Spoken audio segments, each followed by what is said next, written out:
Hi, happy morning. இன்றைக்கி ஃப்ரைடேன்றனால school, office எல்லாமே இருக்குன்றனால இன்றைக்கி எப்படி பரபரப்பாக போச்சுன்னு பார்க்கலாம் வாங்க.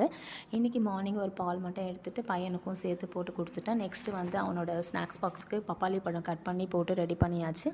நெக்ஸ்ட்டு மார்னிங் டிஃபனுக்கு தோசையும் தக்காளி மிளகாப்பொடி செஞ்சுட்டேன். அந்த தக்காளி மிளகாப்பொடின்ற ரெசிபி வந்து ரொம்ப சிம்பிளான ரெசிபி தான்.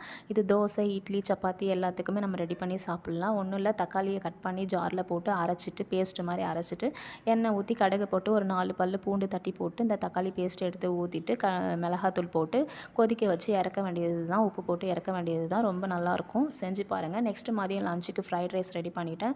கேரட், பீன்ஸ் இதை வச்சு தான் குட்டி குட்டியாக கட் பண்ணி ஃப்ரைட் ரைஸ் ரெடி பண்ணிவிட்டேன். பசங்களுக்கும் லஞ்ச் பாக்ஸ் கட்டியாச்சு. நான் மார்னிங் தோசை போட்டு கொடுத்துட்டு அவங்களுக்கும் நானும் சாப்பிட்டுட்டு தோசை சாப்பிட்டுட்டு நெக்ஸ்ட்டு எங்கள் வீட்டுக்கு ஒரு காக்கா வந்து காக்கான்னு கத்துச்சு. ஸோ அதுக்கும் சாப்பாடு வச்சுட்டு நாங்களும் கிளம்பிட்டோம். பசங்களும் கிளம்பிட்டாங்க, நானும் கிளம்பிட்டேன். பிடிச்சிருந்தா லைக் பண்ணுங்கள், சப்ஸ்கிரைப் பண்ணுங்கள். Thank you all.